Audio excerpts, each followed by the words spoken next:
बड़ी खबर मुजफ्फरनगर से पुलिस और बदमाशों की मुठभेड़। एक बदमाश के पैर में गोली लगी। बड़ी खबर आपको इस वक्त की बता रहे हैं। मुजफ्फरनगर से बड़ी खबर आ रही है। पुलिस और बदमाशों की मुठभेड़ हुई है और इस मुठभेड़ में एक बदमाश के पैर में गोली लगी, जबकि एक बदमाश फरार, तलाश जारी। दिल्ली देहरादून नेशनल हाईवे पर मुठभेड़ हुई।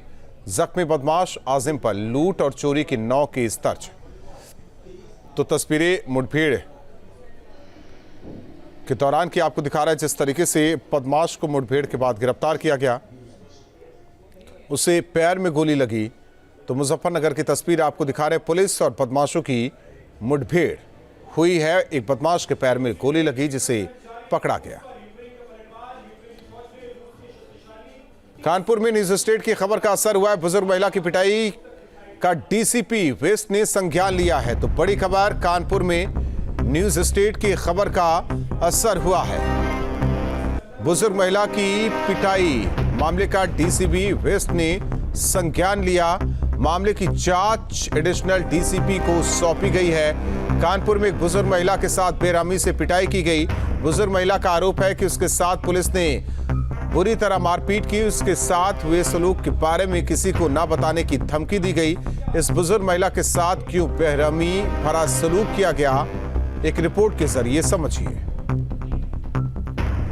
चेहरे पर जख्मों के निशान और आंखों में दर्द भरे आंसू लिए बिलखती इस महिला का नाम सावित्री है। एक बुजुर्ग महिला जिसका आरोप है कि उस पर यह जुल्म चंद बेरहम पुलिस वालों ने किया, जिनमें पुरुष और महिला पुलिसकर्मी दोनों शामिल हैं। तो आपके चेहरे पे ये जो चोट के निशान है, पूरे शरीर में जो चोट के निशान है, ये कैसे पड़ गए? पुलिस वाले ने मारा हमको। पुलिस वाले ने बहुत मारा, डंडा से मारा, थप्पड़ से मारा, घुटुआ में मारा, यहाँ मारा। कह रहा झूठ कबूल है, झूठ बोल, झूठ कर, ये कर, वो कर, झूठी कबूला रहे हैं। अपने ऊपर पुलिस के हाथों बर्बरता का आरोप लगा रही सावित्री का किस्सा 3 महीने पहले कानपुर में हुए एक हत्याकांड से जुड़ता है। करीब 3 महीने पहले स्वरूपनगर में एक हाई प्रोफाइल मर्डर हुआ। बुजुर्ग महिला मधु कपूर की हत्या की गई। मृतक मधु के घर में सावित्री बीते 15 साल से काम करती थी। हत्या के रोज सावित्री घर में ही बंधी मिली। इस हत्याकांड में तो पुलिस के हाथ अभी तक खाली हैं और अब सावित्री का आरोप है कि इसी हत्याकांड में पूछताछ के बहाने पुलिस ने उसके साथ नाइंसाफी की। वो कह रहे थे कि तू जानती है इन चोरों को, तू बता, तुझे पता है। तो मैंने कहा था मुझे नहीं पता, मैं नहीं जानती उनको। तो कह रहे थे तू बता, तू जानती है, अगर नहीं बताएगी तो हम तुझे बहुत मारेंगे। कैसे मारा आपको? मुझे थप्पड़ से मारा और मेरा हाथ बांध दिया ऐसे करके और फिर थप्पड़ मारा। अपने साथ पुलिस की बर्बरता का आरोप लगा रही सावित्री ने ये दावा भी किया है कि पुलिस ने मारपीट के बाद 2 दिनों तक उसे बंधक बनाया, फिर कुछ पैसे दिए, दवाइयाँ दिलाईं और ये धमकी भी दी कि उसके साथ जो सलूक किया गया वो किसी को न बताए। 2 दिन तक इनसे अनजान जगहों पर पूछताछ की गई और पूछताछ करने के बाद इनको इनकी बेटी के घर पर छोड़ के गए और साथ में 5,000 रुपए भी दिया। आपको पैसे दिए, दवाई दिया? हाँ, दवाई दिया, 5,000 रुपया दिया। ये देखिए, ये दवाई है जो चोटों पे निशान है और मीडिया पे सामने आने के लिए मना किया गया। पुलिस पर सावित्री ने जो गंभीर आरोप लगाए हैं उसकी जानकारी पुलिस के आला अधिकारियों को भी दी गई, जिसके बाद अब आला अधिकारी मामले में जांच करके इंसाफ की बात कह रहे हैं।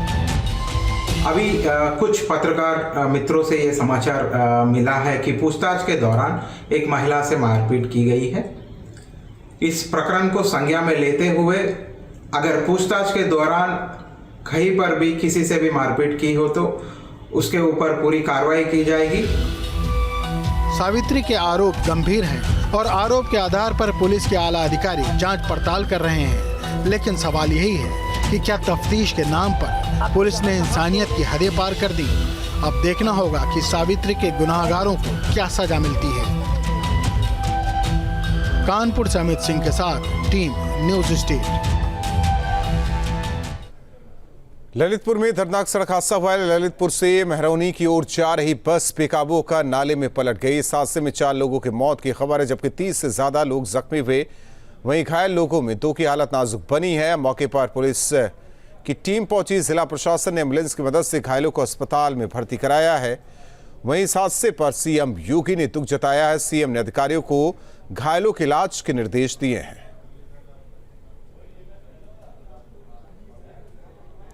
योगी सरकार की वापसी के साथ ही अपराधियों को एक बार फिर उनमें डर लौट रहा है। वहीं पुलिस के एक्शन से घबराए 2 बदमाशों ने पुलिस के सामने सरेंडर किया। मामला शामली का है, जहां 2 शातिर बदमाशों ने पुलिस के खौफ से घबराकर हाथों में तख्ती लेकर आत्मसमर्पण किया।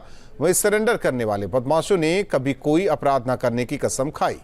फिलहाल सरेंडर करने वाले अपराधियों को जेल भेजा गया है। आगे की कार्रवाई की जा रही है।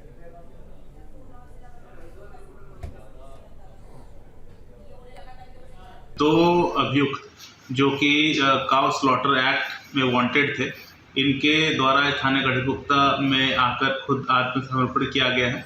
इनके ऊपर जनपद पुलिस द्वारा 15-15 हज़ार रुपये के इनाम की भी घोषणा पूर्व में की गई थी।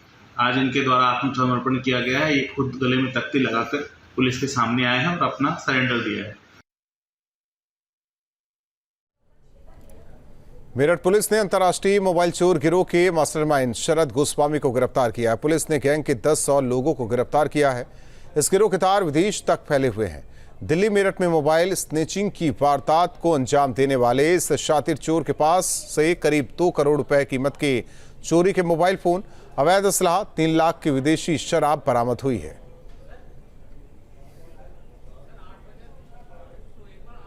ये एक यहाँ पे शरद गोस्वामी नाम का व्यक्ति है जो पिछले 4-5 साल से जो भी यहाँ मोबाइल स्नैचिंग होती है, मेरठ ही नहीं बल्कि आसपास के जनपदों में, यहाँ तक कि मथुरा या जहाँ भी कोई रैली लगती है, कोई मेला होता है, इसके लोग घूमते हैं और वहाँ से मोबाइल फ़ोन स्नैच करते हैं। ये पहले भी जेल जा चुका था।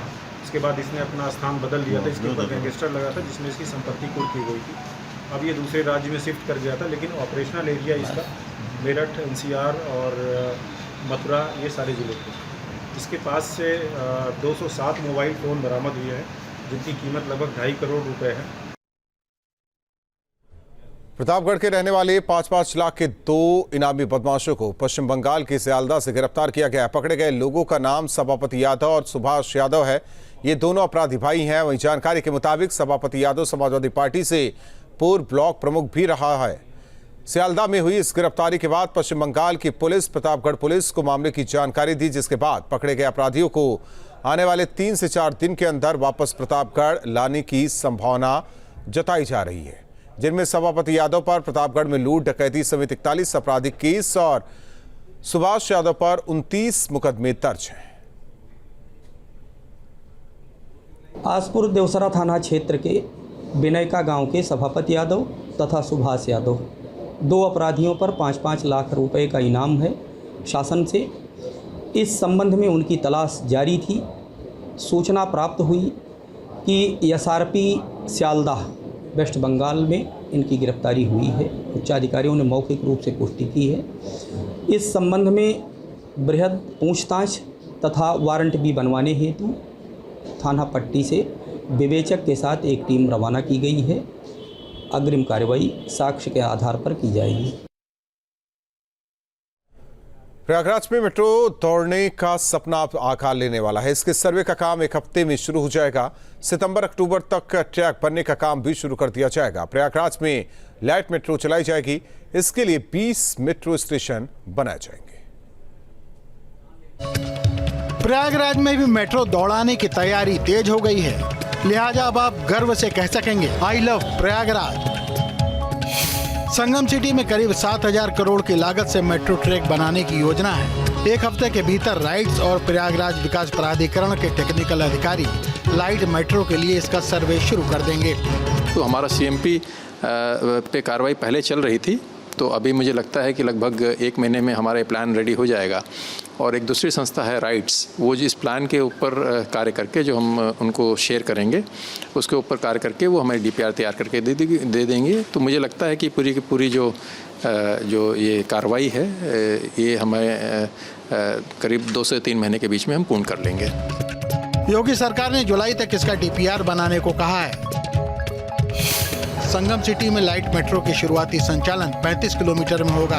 उम्मीद की जा रही है कि इस साल सितंबर-अक्टूबर तक लाइट मेट्रो ट्रैक बनना शुरू हो जाएगा। प्रयागराज में पुरा मुफ्ती से नैनी तक और फाफा मोड़ से झूंसी तक 2 रूट पर मेट्रो संचालित होगी। हर 2 किलोमीटर की दूरी पर 20 स्टेशन बनाए जाएंगे। पहले जब मेट्रो के लिए सर्वे हुआ था तब 14,000 करोड़ के खर्च का आकलन किया गया था, लेकिन लाइट मेट्रो में खर्च आधा हो गया है।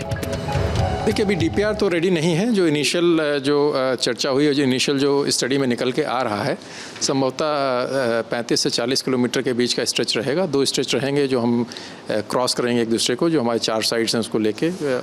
और एक बार जब ये हमारा प्लान बन के रेडी हो जाएगा तो मुझे लगता है कि इसमें और डिटेल्स के साथ मैं आप लोगों से शेयर कर पाऊँगा। लाइट मेट्रो का ट्रैक सड़क की ऊंचाई के अनुसार तय किया जाएगा, जिस पर 200 से 225 करोड़ रुपए प्रति किलोमीटर खर्च आएगा। आपको बता दें कि प्रति घंटा 15,000 यात्री से अधिक होने पर मेट्रो चलाई जाती है, जबकि लाइट मेट्रो के लिए एक रूट पर प्रति घंटा 8 से 15,000 यात्रियों का ट्रैफिक होनी चाहिए। यानी अब कुछ महीनों बाद प्रयागराज के लोगों के लिए मेट्रो का सपना आकार लेने लगेगा। Team news state. और उतने कुछ पलों के लिए खबरें जारी हैं।